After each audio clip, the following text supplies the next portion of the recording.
Welcome to the Eclipse Stories. Please like and subscribe this channel. Let's dive into the story. I was never the kind of person to believe in strange things.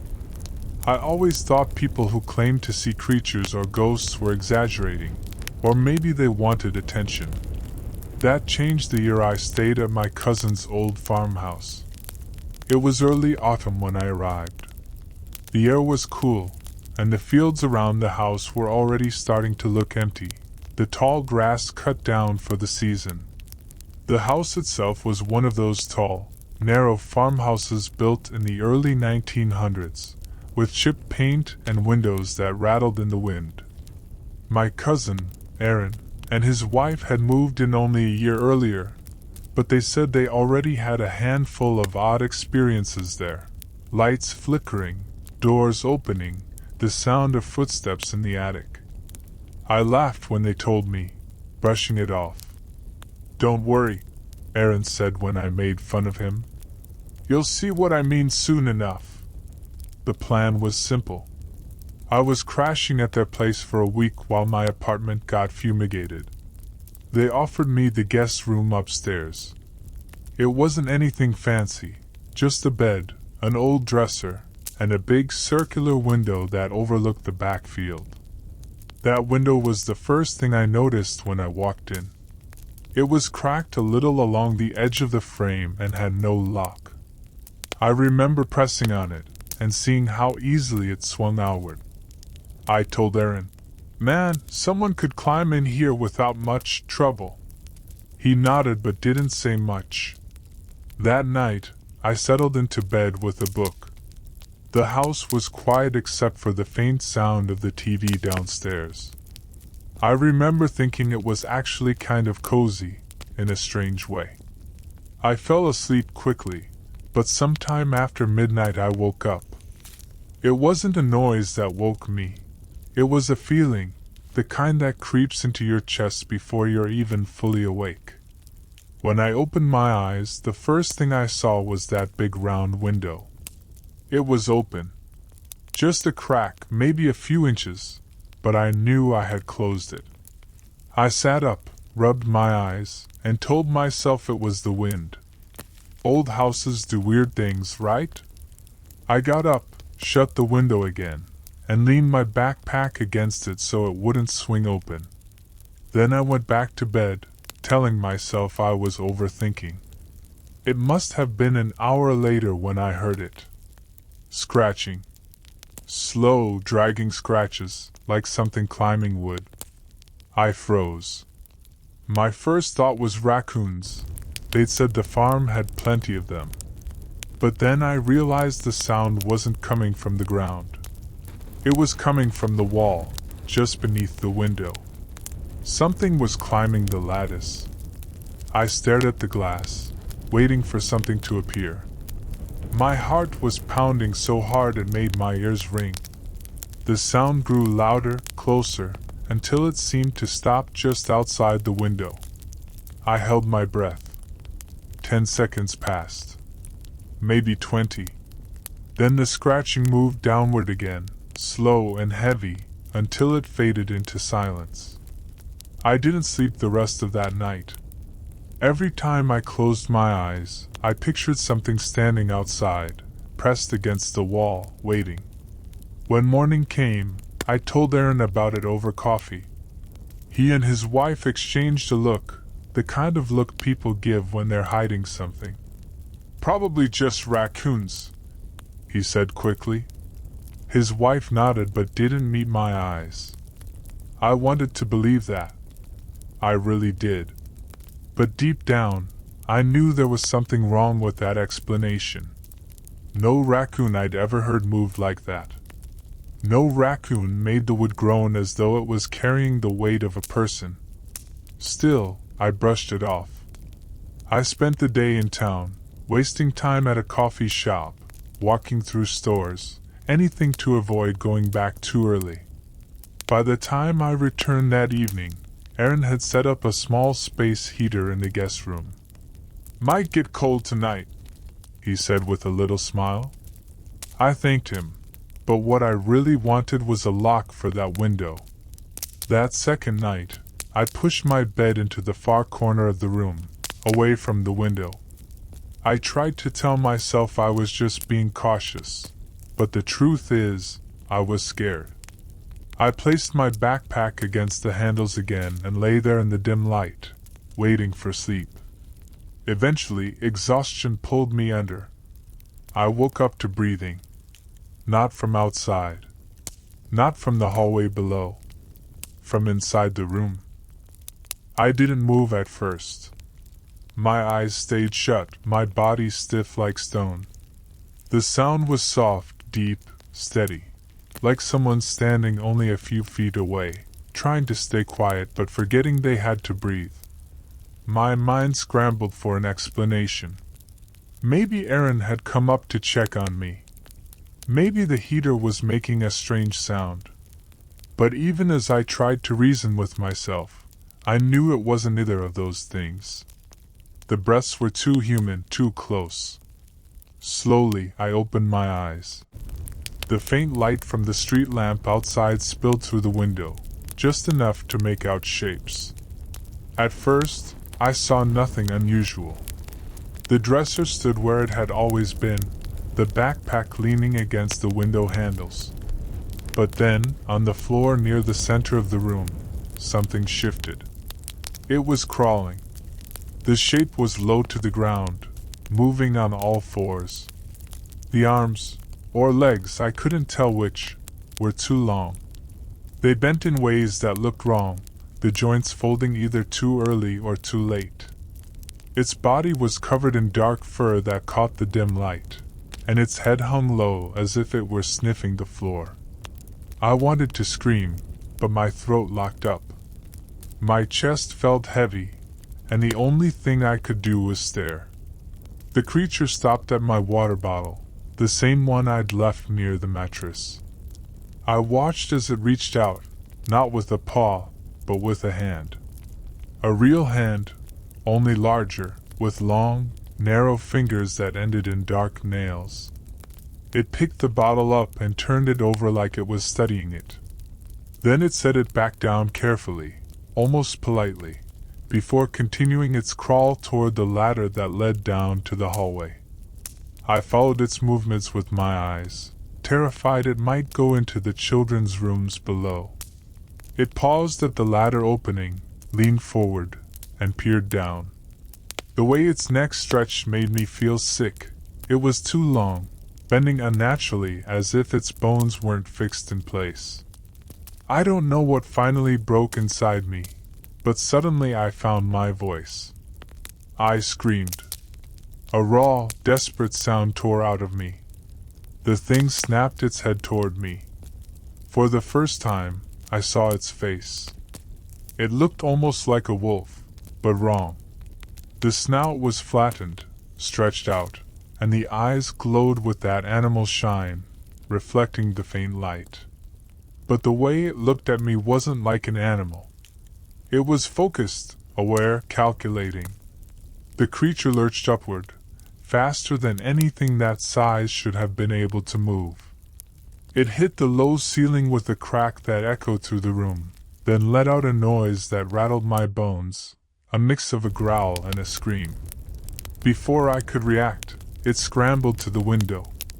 The lattice groaned and cracked as it climbed down into the yard, its long limbs flailing in a frantic but powerful motion.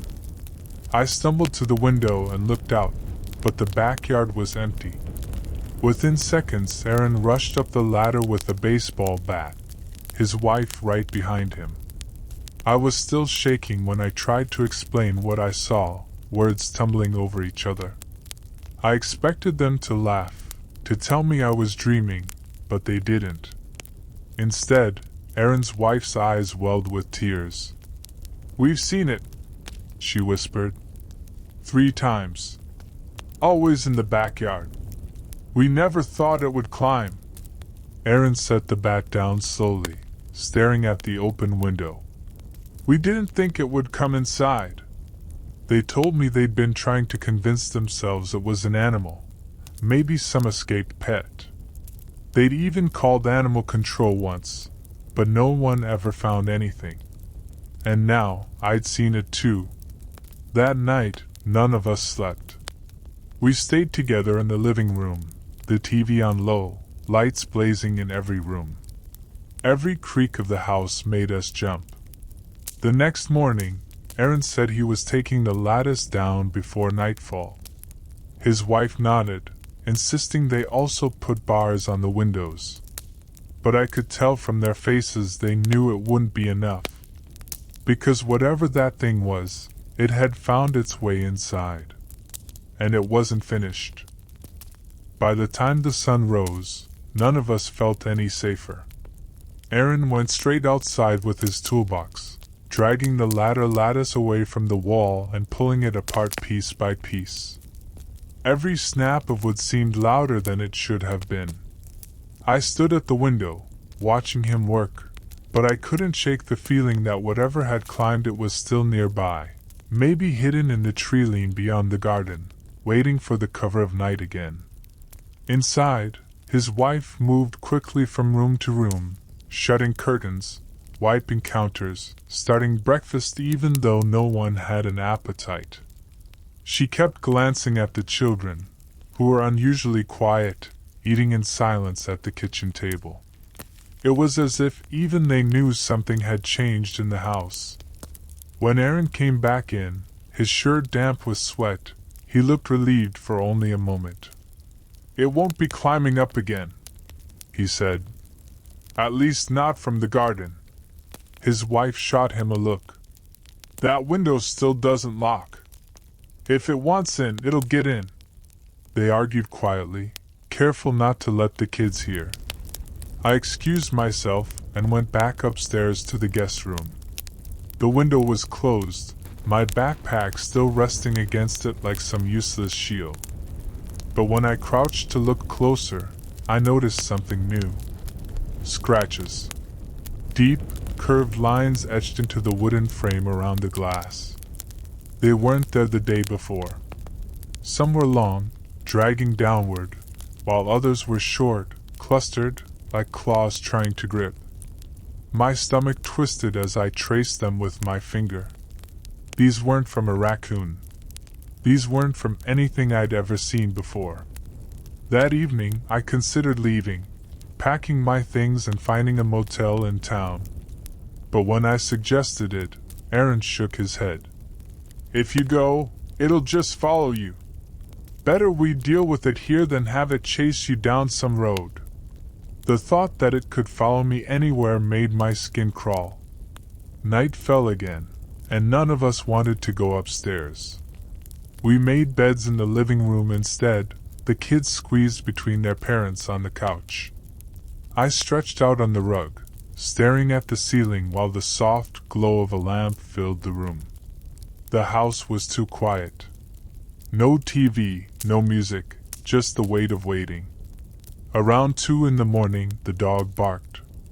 He was usually calm, barely more than a lazy guard, but that night his growls shook through the whole house. He stood by the back door, teeth bared, ears stiff. Aaron rushed over and peeked through the curtain. His face went pale. I joined him, but at first I saw nothing, just the wide backyard and the trees beyond. Then, near the edge of the garden, something shifted. A tall shadow, too tall, hunched as it moved. The dog barked harder, throwing himself at the door as if he wanted to tear it down. "Keep the lights on," Aaron whispered, pulling us back. The thing moved closer. It didn't run or crawl this time, it walked. Upright. Its long arms swung with each step, its head low as though it were tracking a scent. When it reached the middle of the yard, it stopped. Slowly, it lifted its head and looked straight at the house. The light from the porch hit its face, just enough to see those forward-facing eyes and that half-wrung muzzle. It didn't flinch at the brightness. It didn't move away. It just stood there, staring. The dog went silent. Completely silent, as if someone had cut off his bark. He whimpered once and backed away from the door, tail tucked between his legs. None of us breathed. None of us spoke. The creature stayed in the yard for what felt like hours, unmoving, unblinking. Then, just as suddenly as it appeared, it turned and walked back toward the trees. Its shoulders rolled with each step, its limbs too long for its body, and then it was gone. We waited another 30 minutes before anyone dared to speak. Aaron's wife whispered, "It's not an animal. It knows." Aaron didn't argue this time. He just sat on the couch, his arms around the kids, his face as pale as I'd ever seen it. I lay back down on the floor, staring at the ceiling again, and realized something that chilled me more than the sight of it. It wasn't trying to get inside anymore. It was waiting for us to come out. The next day was heavy with silence. No one spoke much, and when they did, it was short and careful, as if words themselves might draw the thing closer. The kids stayed in the living room, watching cartoons they didn't laugh at. Aaron paced the house with his phone in hand, calling pest control, animal control, even the county sheriff. Each call ended the same way, with polite confusion, half-hearted notes, and promises to send someone out during the day. But no one came. By afternoon, Aaron was outside boarding up the guest room window with 2x4s. The hammering echoed through the yard, sharp and angry, like a challenge. His wife begged him to stop, afraid the noise might call it back before nightfall. He finished anyway, wiping the sweat from his forehead, his hands trembling as he set the hammer down. I wanted to believe the boards would be enough, but the truth sat heavy in my stomach. It didn't need windows. If it wanted in, it would find a way. When evening came, we locked every door, closed every curtain, and kept the lights on in every room. The dog lay curled under the table, shivering in silence. We ate dinner together but barely touched the food. My mind kept circling the same thought. What did it want with us? Why this house? Why now? Later, while the kids slept in a nest of blankets on the couch, Aaron sat with me at the kitchen table. His voice was low, almost a whisper. "It started last winter," he said. "We saw it in the field, just standing there. Thought it was a deer at first, until it stood up straight. After that, it kept coming back. Always watching. Never close enough to touch. We thought if we ignored it, it would go away." His wife joined us, her eyes rimmed with exhaustion. "But it hasn't left.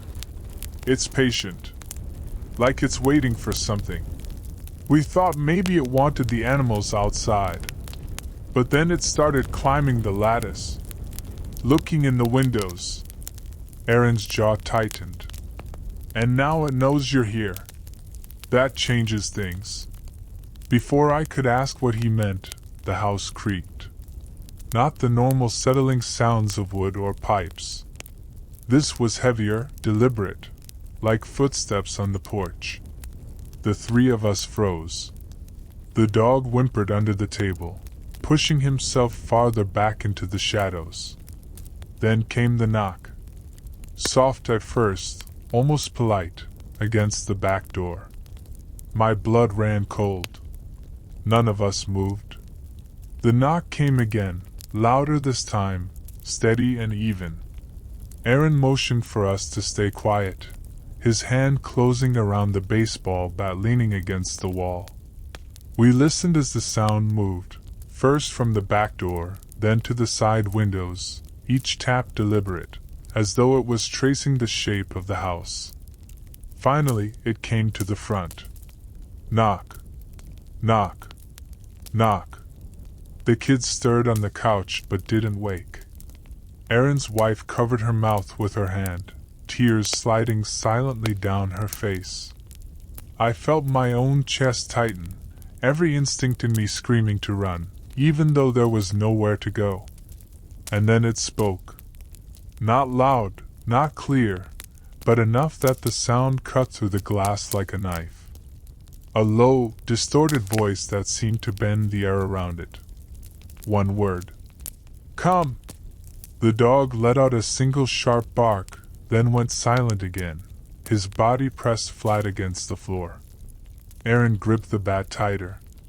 It can't come in unless we open the door, he whispered, though I could hear the uncertainty in his voice. We waited in perfect stillness, not daring to answer, not daring to breathe too loudly. After a long minute, the sound of footsteps moved away, slow and dragging, fading into the night. We stayed awake until dawn, sitting together in the living room, every light still blazing, the weight of that single word pressing down on us. Because it wasn't just calling to the house anymore. It was calling to us. The morning light didn't bring relief. It only showed us how drained we had become. Dark circles under our eyes, coffee cups left untouched, a silence none of us knew how to break. The kids asked questions we couldn't answer. Why we hadn't slept, why the dog wouldn't leave the table, why their dad had a bat always in his hand. Aaron muttered excuses about wild animals, but even the children seemed to sense the lie. By noon, his wife had packed bags for the kids. We can't stay here, she said firmly. It isn't safe. Aaron hesitated, his pride holding him back, but he finally nodded. The plan was to drive the children to his in-laws' house 2 towns over, let them stay there until things calmed down. I offered to go with them, but Aaron shook his head. If it follows us, I don't want it near the kids. Better you and I stay here tonight. End this. The words chilled me. End this. As though we had a choice. The afternoon passed slowly. Every creak of the house set us on edge. When evening came, Aaron kissed his wife and children goodbye on the porch, promising them everything would be fine. They didn't believe him. Neither did I. But they left all the same, their car vanishing down the dirt road, leaving only dust in the air. The house felt too big without them, every corner heavy with waiting. We locked every door, pulled down every curtain, and sat in the living room with only one lamp on. The silence grew thicker with each passing hour. It didn't make us wait long. Around midnight the dog began to whine again. This time, he didn't bark. He crawled out from under the table and hid in the hallway, tail tucked, shaking. That's when we heard it. Footsteps. Slow, heavy, circling the house. Gravel crunching under weight that didn't belong. They stopped at the porch. Boards groaned. Then came the sound of fingernails dragging across the door. Long, scraping strokes that made my skin crawl. Aaron gripped the bat so tight his knuckles turned white. Stay behind me, he whispered. The scraping stopped. Silence. Then a shadow passed over the thin gap at the bottom of the door. It was waiting there, inches away. And then, like the night before, the knock. 3 times. Steady. Deliberate. When we didn't answer, the voice came again. Low, warped, as if pulled through broken speakers. Come! Aaron shook his head, muttering under his breath. Not tonight. Not ever. But the thing didn't leave. The knock turned to pounding, rattling the whole frame. The lamp flickered. The walls seemed to vibrate with each strike. And then, suddenly, the glass in the window beside the door cracked. A hand slid through the opening. Not an animal's paw, not a person's hand. something in between. Fingers too long, joints bending wrong, nails dark and thick. It groped blindly along the wall, reaching for the lock. Aaron didn't wait. He swung the bat with every ounce of strength he had. The crack of wood against bone echoed through the room. The hand snapped back, and a scream tore through the night, high, guttural, enough to rattle the glass still intact. The pounding stopped. The footsteps retreated. We listened, frozen, as they moved across the yard, back toward the trees. Then silence. We stayed awake until dawn, too afraid to close our eyes. When the first light finally came through the curtains, Aaron lowered the bat. His shoulders slumped as though the weight of the night had finally crushed him. By mid-morning, his wife returned with the kids. They didn't argue. They didn't discuss. They packed everything they could into the car. Aaron nailed shut every door and window before locking the front for the last time. They told the neighbors they were moving for the children's schooling. They told their families they wanted to be closer to town.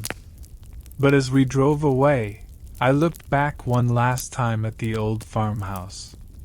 And I saw it, standing at the edge of the trees, half hidden in the shadows. Upright. Still.